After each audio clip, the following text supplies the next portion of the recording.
نحمده ونصلي على رسوله الكريم اما بعد۔ ماہ سیام کا دوسرا عشرہ اختتام کے قریب ہے اور بروز جمعہ نماز مغرب سے آخری عشرے کا آغاز ہو جائے گا۔ آخری عشرے کے آغاز سے ہی بہت سارے خوش نصیب مساجد میں اعتکاف کریں گے۔ اعتکاف کے حوالے سے انشاءاللہ کل کے درس میں کچھ عرض کروں گا۔ ماہ رمضان کی 19 تاریخ کو حضرت علی المرتضیٰ رضی اللہ تعالی عنہ سن 40 ہجری نماز فجر کی ادائیگی کے لیے کوفہ کی جامع مسجد میں تشریف لائے۔ اذان فجر سے قبل کا واقعہ ہے، جب آپ مسجد کے ہال میں داخل ہوئے، ایک شخص پہلے سے ستون کے پیچھے چھپا کھڑا تھا۔ جب اس نے حضرت علی رضی اللہ عنہ کو آتے ہوئے دیکھا، چوکس ہو گیا۔ پاس آنے پہ اچانک اس نے تلوار سے حملہ کیا۔ امیر المومنین حضرت علی رضی اللہ تعالی عنہ اس حملے سے شدید زخمی ہوئے اور وہ بندہ وہاں سے بھاگا۔ 21 رمضان المبارک کو حضرت علی نے جامع شہادت نوش فرمایا، تو ماہ سیام آپ کا جامع شہادت نوش کرنے کا مہینہ۔ قابل غور نکتہ یہ ہے، حضرت علی رضی اللہ تعالی بہت سارے اعزازات کے حامل ہیں۔ نبی پاک صلی اللہ علیہ وسلم کے پربودہ، غالباً 4 سے 5 سال عمر تھی جب ان کو حضور صلی اللہ علیہ وسلم نے اپنی تربیت میں لیا۔ اعلان نبوت سے 5 سال پہلے حضرت علی کی عمر 4-5 سال تھی جب وہ آپ علیہ السلام کی خدمت میں آ گئے، اور پھر یہی پلے بڑے جوان۔ حضور صلی اللہ علیہ وسلم نے اپنی سب سے چھوٹی لفت جگر حضرت فاطمہ الزہرا رضی اللہ عنہا حضرت علی کے نکاح میں دی، حضرت علی کو داماد بنا۔ چچا کے بیٹے تھے، بھائی لگتے تھے، اس کے باوجود مباحثات کے موقع پہ آپ نے حضرت علی کو اپنا بھائی بھی کہا۔ خلافت راشدہ کے چوتھے تاجدار نبی پاک صلی اللہ علیہ وسلم نے فرمایا، انا مدینۃ العلم وعلی بابها، میں علم کا شہر ہوں اور علی اس کا دروازہ ہے۔ اتنے اعزازات والی شخصیت نماز فجر کی ادائیگی کے لیے ماہ رمضان میں جامع مسجد کوفہ میں شہید کر دی گئی۔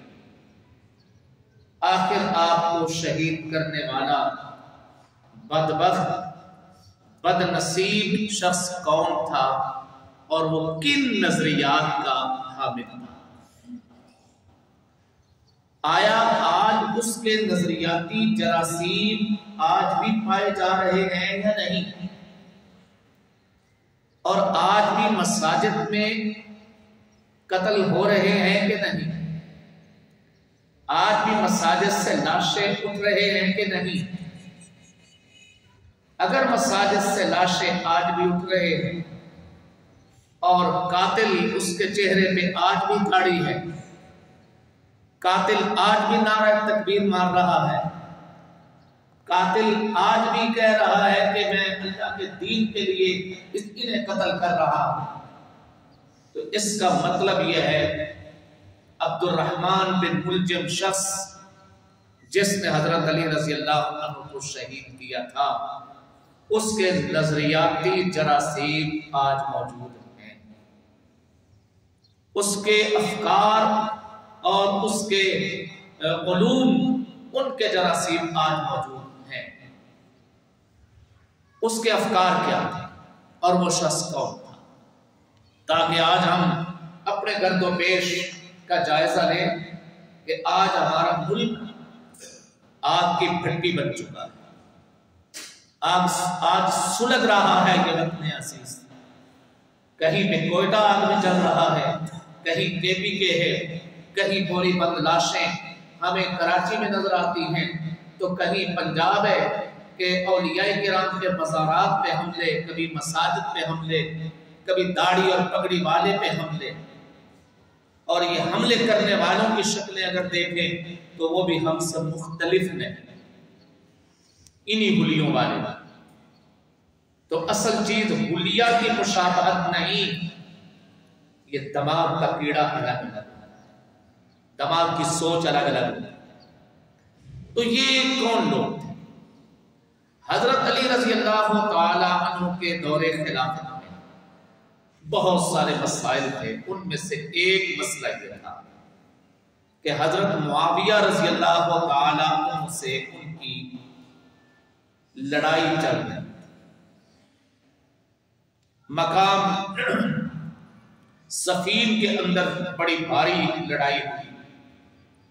اس وقت عین لڑائی کے دوران بہت سارے افراد نے جب یہ لڑائی دیکھی کہ دونوں طرف مسلمان ہیں، تو انہوں نے قرآن کریم نیزوں کے اوپر رکھے اور بلند کیے اور آواز لگائی، لوگوں قرآن پہ آ جاؤ، قرآن پہ آ جاؤ، قرآن پہ آ جاؤ، لڑائی چھوڑو، لڑائی چھوڑو.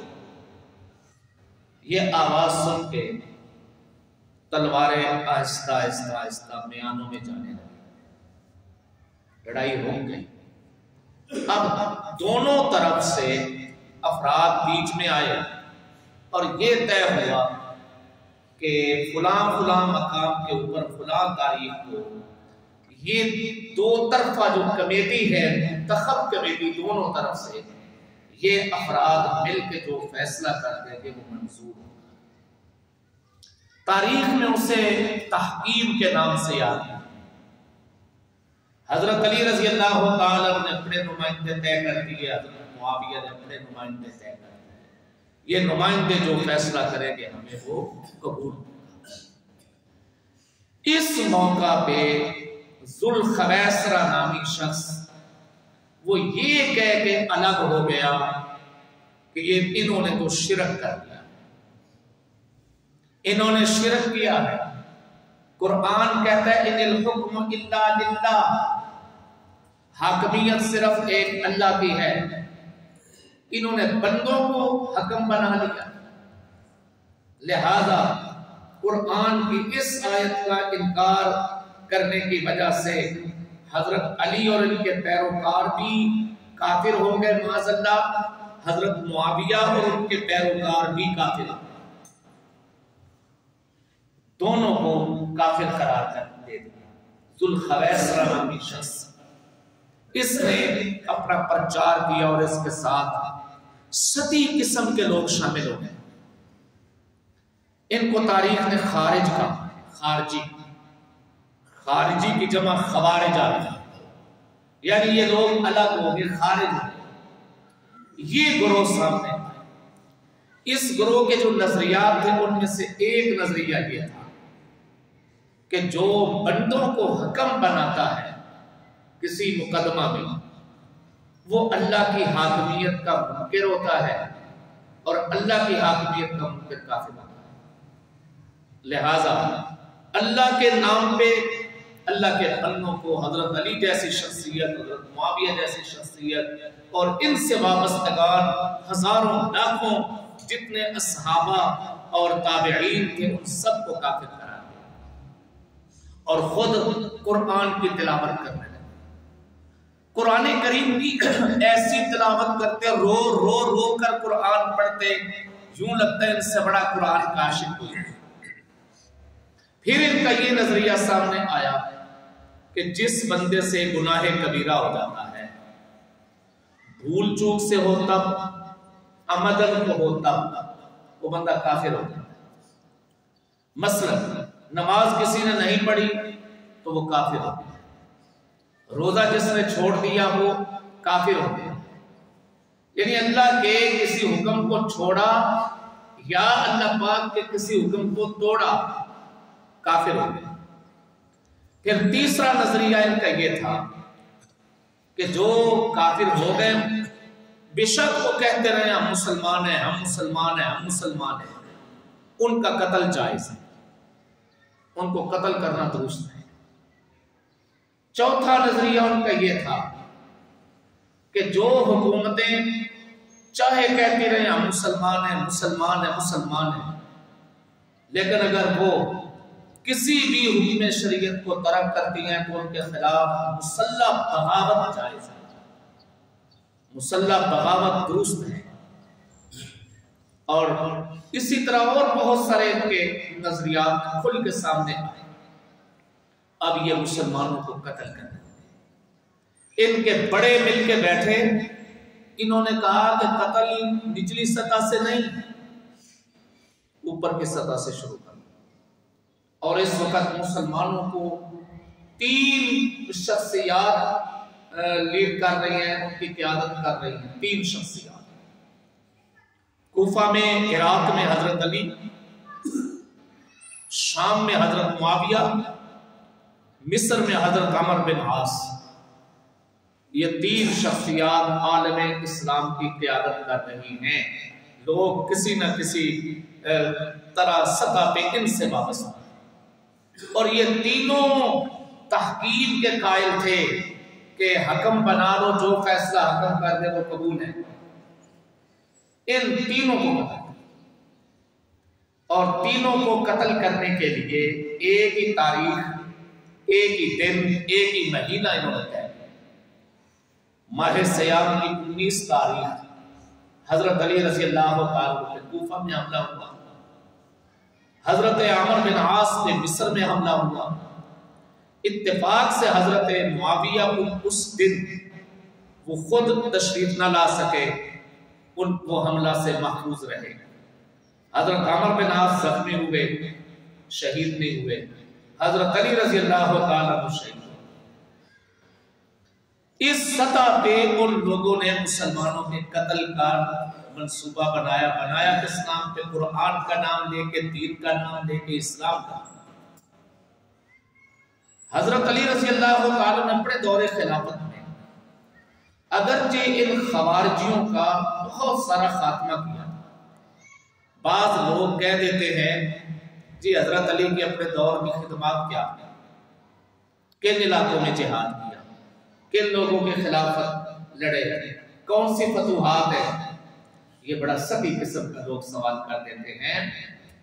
بیرونی قوتوں سے لڑنا آسان ہوتا ہے، اندرونی قوتوں سے لڑنا مشکل ہوتا ہے.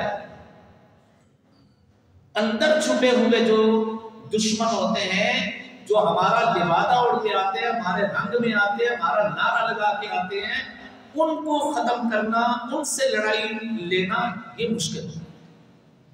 حضرت علی رضی اللہ عنہ اپنے دور خلافت میں واسطہ یہ لوگوں سے پڑا. حضرت علی نے دیکھا کہ یہ کوفہ کے قریب ایک جگہ ہے مقام حرورہ، وہاں جمع ہو رہے ہیں. 10,000 کے قریب انہوں نے مسلح لشکر جمع کر دیا. حضرت علی نے اپنے کزن، چچا زاد بھائی حضرت عباس رضی اللہ عنہ کے بیٹے حضرت عبداللہ بن عباس کو کہا کہ ان لوگوں سے مذاکرات ضرور کیے جائیں، ان سے گفتگو کی جائے، ڈائلاگ کیے جائے، مسئلے کو افہام و تفہیم سے حل کیا جائے. لہٰذا میں اپنا نمائندہ بنا کے آپ کو بھیجتا ہوں، آپ جائیں ان سے بات کریں۔ حضرت عبداللہ بن عباس رضی اللہ عنہ کوئی معمولی شخصیت نہ تھے، کچھ چھوٹے قد کاٹ کے بندے نہیں تھے۔ نبی کریم صلی اللہ علیہ وسلم نے انہیں اپنے سینے سے لگایا تھا اور ان سینے سے لگا کے فرمایا تھا اللہم علمہ الکتاب، اللہ انہیں کتاب کا علم عطا فرما۔ نعم ترجمان القرآن عبداللہ بن عباس، صحابہ کرام انہیں حبر الامہ کہا کرتے تھے۔ وہ چھوٹے آدمی تھے، بہت بڑی شخصیت۔ حضرت عبداللہ بن عباس رضی اللہ عنہ گئے، جا کے کہا جی میں مذاکرات کے لیے آیا ہوں، آپ حضرت علی کے خلاف کیوں مورچہ زن ہوئے ہیں، کیا آپ کے اعتراضات ہیں؟ انہوں نے 3 بڑے بڑے اعتراضات سامنے رکھے۔ ایک اعتراض یہ کیا کہ حضرت علی نے ان الحکم الا للہ، اس کا انکار کیا ہے۔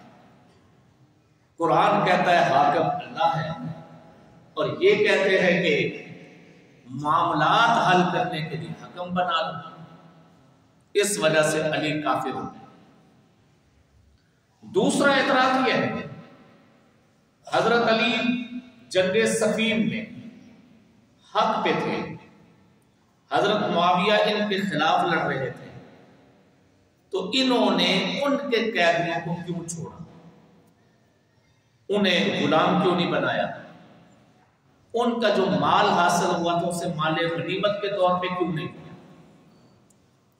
تیسرا اعتراض یہ کیا کہ تحقیق کے موقع پہ جس وقت فیصلہ ہونا تھا تو اس وقت کہا گیا کہ یہ فیصلہ 2 جماعتوں کے مابین ہوگا، حضرت علی کے نام کے ساتھ امیر المومنین لکھا ہوا تھا، دوسری جماعت کے کہنے پہ امیر المومنین کا لفظ انہوں نے ختم کر دیا۔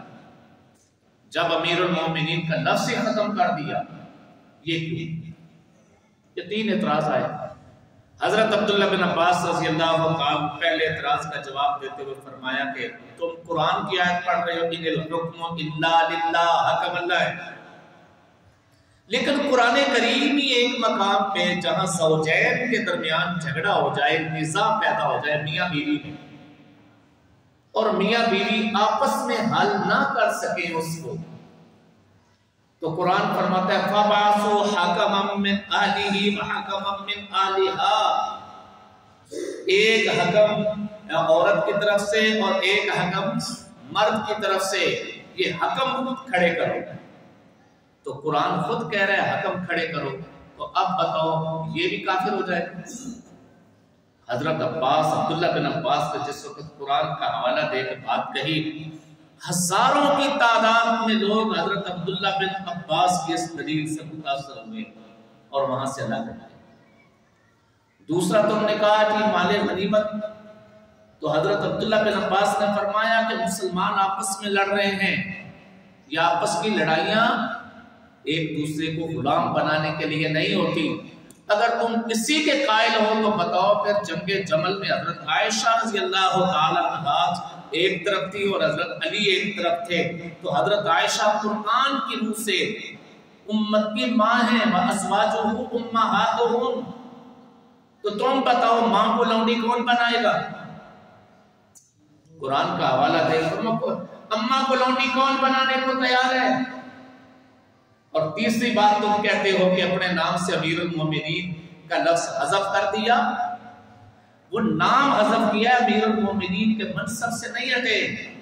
صلح حدیبیہ تمہارے سامنے نہیں، صلح حدیبیہ میں حضور نبی پاک صلی اللہ علیہ وسلم کے سامنے قریش مکہ بیٹھے تھے، اور جس وقت دستاویز تیار ہو رہی تھی کہ یہ ھذا ما صالح محمد الرسول اللہ، یہ وہ صلح ہے جو محمد الرسول اللہ صلی اللہ علیہ وسلم اور قریش مکہ کے درمیان ہے، تو قریش مکہ کہنے لگے لفظ رسول اللہ ختم کرو، ہم اگر آپ کو رسول اللہ مانے تو ہمارا اور آپ کا جھگڑا ہی کیا۔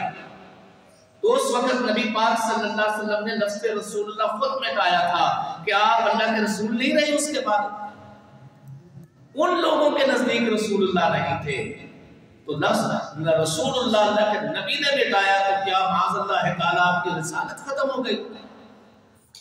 یہ ڈائلاگ حضرت عبداللہ بن عباس رضی اللہ تعالیٰ عنہ نے ان کے ساتھ کیے، لیکن ان کے مقدر میں ہدایت نہیں تھی، وہ لوگ ڈٹے رہے، حضرت علی رضی اللہ تعالیٰ عنہ کا خاتمہ کیا، لیکن جراثیم ان کے باقی۔ آج میرے دوستو آپ اپنے گرد و پیش کے دیکھیں، یہ جو جتنی اس وقت لڑائیاں، کوئی کہتا ہم طالبانی ہیں، فلانے ہیں، یہ خوارجی جراثیم۔ وطن عزیز پاکستان میں کوئی طالبانی شالبانی نام نہیں ہے، یہاں مسلمانوں کا گلا کاٹنے کے لیے قرآن کا حوالہ نہ دینا، یہاں مساجد کو نشانہ بنانے کے لیے اسلام کا حوالہ نہ دینا۔ الحمدللہ تعالی ہم قرآن کے طالب علم ہیں، ہمیں 30 سال ہو گئے قرآن کریم کو پڑھتے اور پڑھاتے ہوئے۔ 1997 میں نے دورہ حدیث شریف کیا تھا، 1997 میں، اس وقت سے لے کے آج کے دن تک میں الحمدللہ تعالی جو بچے عالم بنتے انہیں پڑھا رہا۔ ہمیں 30 سال کے قریب ہو رہا ہے، ہم سمجھتے ہیں کہ کیا یہاں اسلام کیا ہے اور اسلام کا نام لے کے جنگ کیا ہے۔ اس وقت ہمارا وطن عزیز جس دہشت گردی کا شکار ہے، اس کو کوئی بندہ سپورٹ کرنے کے لیے اسلام کا نام لے وہ غلط لے گا، قرآن کا نام لے غلط لے گا، وطن عزیز کے استحکام کا نام لے غلط لے گا، صوبائیت کا نام لے غلط لے گا، لسانیت کا نام لے غلط نام لے گا، وہ قومیت کا نام لے تو غلط نام لے گا۔ ان سارے کے سارے بتوں کا خاتمہ اللہ کے پاک پیغمبر نے فرما دیا تھا۔ یہ پاکستان کا جو قیام ہوا ہے، جسے ہم قیام پاکستان، نظریہ پاکستان کہتے ہیں، نظریہ پاکستان میں نہ قومیت، نہ لسانیت، نہ صوبائیت، نہ رنگ، نہ نسل کوئی چیز ہے۔ کس نام کے اوپر نظریہ پاکستان تھا؟ بنگلہ دیش کس یونٹ کا حصہ بنا تھا؟ حالانکہ ان کے قد کاٹ الگ، شکلیں الگ، ان کا رہن سہن الگ، کلچر الگ۔ آج بھی چاروں صوبوں کا رہن سہن، قدریں الگ، کلچر الگ۔ کس چیز نے ایک کیا ہوا ہے؟ وہ اسلام، قرآن۔ اس لیے آج کی اس جنگ میں ہمیں امن کے متلاشی ہو کر حضرت علی رضی اللہ عنہ کی سیرت سے رہنمائی دے۔